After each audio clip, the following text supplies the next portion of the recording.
É a graça soberana de Deus que nos dá a oportunidade e nós voltamos ao conforto da tua casa, ao teu estabelecimento comercial, para falar de Deus, para falarmos um pouco sobre o Evangelho de nosso Senhor Jesus Cristo, restaurado nesta hora através do ministério de um profeta enviado por Deus para a finalização do Novo Testamento. Quero agradecer a sua audiência, quero dizer que tem sido um privilégio poder falar de coração para coração com você sobre as infalíveis palavras de Deus. Aqui na nossa Bíblia, nós encontramos que há alguns números que sempre fizeram diferença e sempre foram muito aplicados através de toda a história da Bíblia Sagrada. Nós temos o número 1, que aponta o princípio, o número 3, que fala de um complemento, o número 5, que fala da graça, e o número 7, falando da perfeição, o número 12, da adoração, o número 40, de juízo e assim sucessivamente.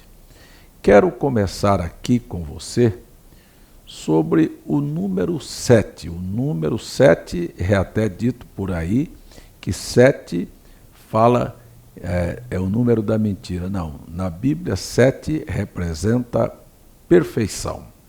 E nós temos na Bíblia muitas citações no Velho Testamento, como por exemplo aqui no profeta Zacarias, no capítulo 4, versículo 10, diz: porque quem despreza o dia das coisas pequenas? Pois estes estes 7 se alegrarão vendo o prumo na mão de Zorobabel. Estes são os 7 olhos do Senhor que percorrem por toda a terra. Veja só, aqui aparece 7 olhos. Lá no livro de Levíticos, nós temos que um bezerro era sacrificado e o sangue do bezerro ou do novilho era aspergido 7 vezes para a banda da congregação. Se você olhar, nós vamos ter na Bíblia 7 pragas, 7 estrelas, 7 anjos, 7 castiçais. Você terá infinidade de 7 trovões. Todos estes 7 estão na Bíblia e todos eles têm uma representação que apontam para a perfeição.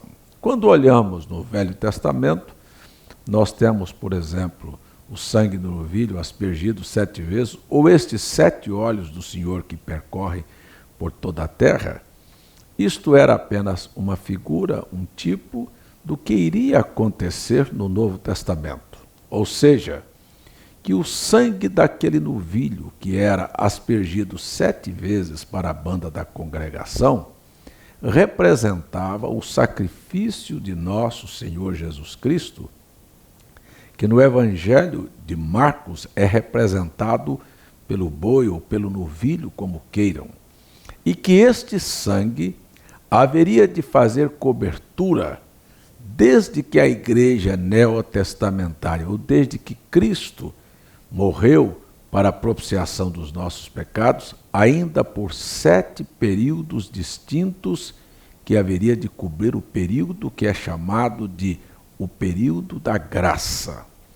Nós temos também aqui, na leitura que fizemos no profeta Zacarias, falando sobre o prumo na mão de Zorobabel, que os 7 olhos do Senhor haveriam de percorrer por toda a terra. Isto quer dizer que no período em que o sangue de Jesus estivesse fazendo intercessão nestes 7 períodos, Deus enviaria 7 olhos, ou seja, 7 mensageiros, 7 homens escolhidos, que seria aqui na terra a vidência de Deus, os olhos de Deus que estariam olhando pela humanidade, enquanto o sangue estaria fazendo a propiciação pelos nossos pecados.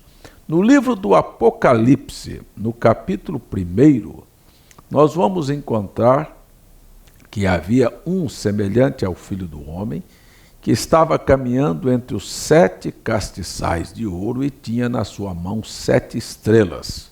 O que isto representa? Representa que nosso Senhor Jesus Cristo carregava na sua mão 7 estrelas.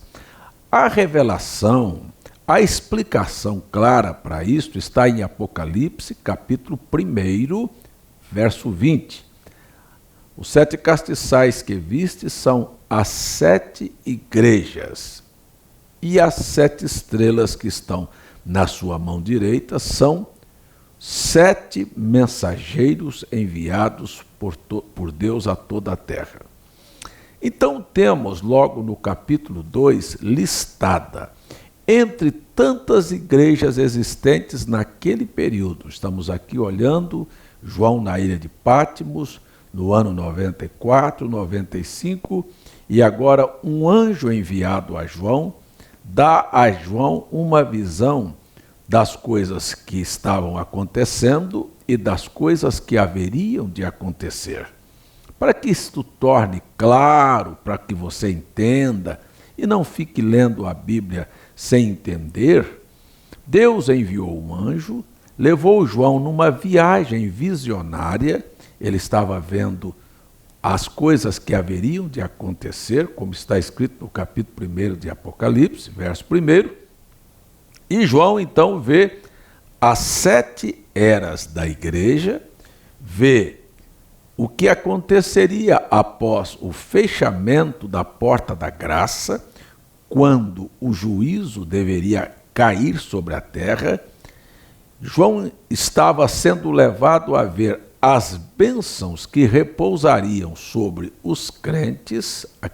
Crentes não é, deixa eu abrir um parênteses aqui, crentes não são aqueles que frequentam a igreja, que leem a Bíblia e que dizem que são crentes. Crentes são aqueles que praticam, porque quando nós cremos, nós vivemos aquilo que cremos. E a maioria do mundo hoje que frequenta a igreja e que atesta ler a Bíblia, não pratica seus ensinamentos, muito pelo contrário, questionam a Bíblia, dão um mau testemunho, um exemplo negativo, e assim mesmo ainda se chamam crentes. Eu estou falando de crentes verdadeiros, porque existem falsos crentes, existem crentes que são mais incrédulos do que aqueles que ainda professam não crer, são piores do que eles.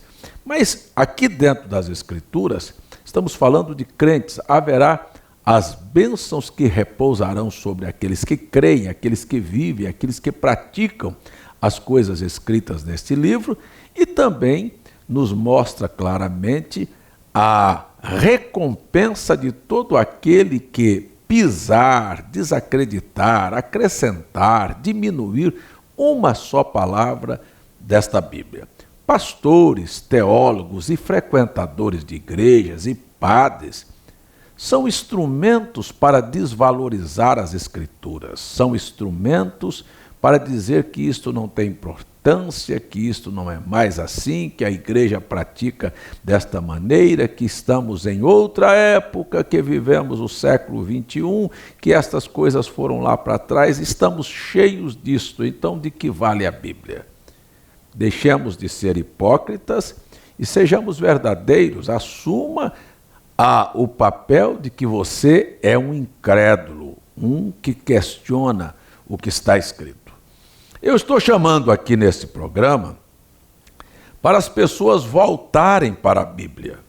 O meu interesse não é propagar uma religião, uma igreja, mas levar as pessoas a crer no que está escrito, ou seja, praticar o que está escrito e deixar de discutir religião, porque isto é uma coisa muito baixa, muito pequena. Nós estamos aqui para viver. O mundo está cansado da hipocrisia da religião, porque nós temos a história geral, a história secular, que registra desde o princípio assassinatos, adultérios, brigas, guerras e o comércio da fé, ladrões se apossando por causa de doutrinas criadas por eles, por bens, pelos bens das pessoas, tomando dinheiro, extorquindo. Isto vem desde o começo. O mundo já se cansou desta farsa. Jesus Cristo não veio pregar este tipo de evangelho. Mas eu quero então aqui finalizar a você dizendo que era a proposta que nos dias da voz do sétimo anjo, para concluir, porque meu tempo já está acabando, seria tocada uma trombeta, ou seja, seria proclamado uma mensagem que haveria de vir como uma voz, como um alarido, como uma restauração, como um despertar espiritual, para que as pessoas voltassem a praticar o que está escrito, ou então selasse seu destino eterno para a perdição, assinasse o compromisso de padecer pela sua incredulidade. E isto é um aviso de Deus dentro deste programa, que voltemos a praticar, voltemos à conduta e à fé que a igreja viveu lá no princípio, porque este é o objetivo. Bíblia não é para contar história do que aconteceu, mas para nos chamar para viver hoje, porque Jesus Cristo é o mesmo ontem, lá atrás, para aqueles crentes, hoje para nós e será para sempre. Se você tem uma necessidade, apresente a Deus. Se você tem desejo de salvação, peça a Deus pela sua salvação, seja verdadeiro e sincero com você. Se arrependa dos seus pecados e voltemos para as Escrituras Sagradas. Vamos orar? Meu tempo acabou. Bendito Deus e Pai de nosso Senhor Jesus Cristo, pedimos que o Senhor ajude a estas pessoas abrindo o entendimento. Pedimos que teu Espírito trabalhe na alma do povo. Pedimos que os poderes das doenças sejam reduzidos a nada. Pedimos que os problemas das pessoas sejam solucionados e que a alma experimente beber desta fonte de águas cristalinas que é o Senhor Jesus. Dê a todos esta bênção, é o que eu te peço. Amém, Senhor.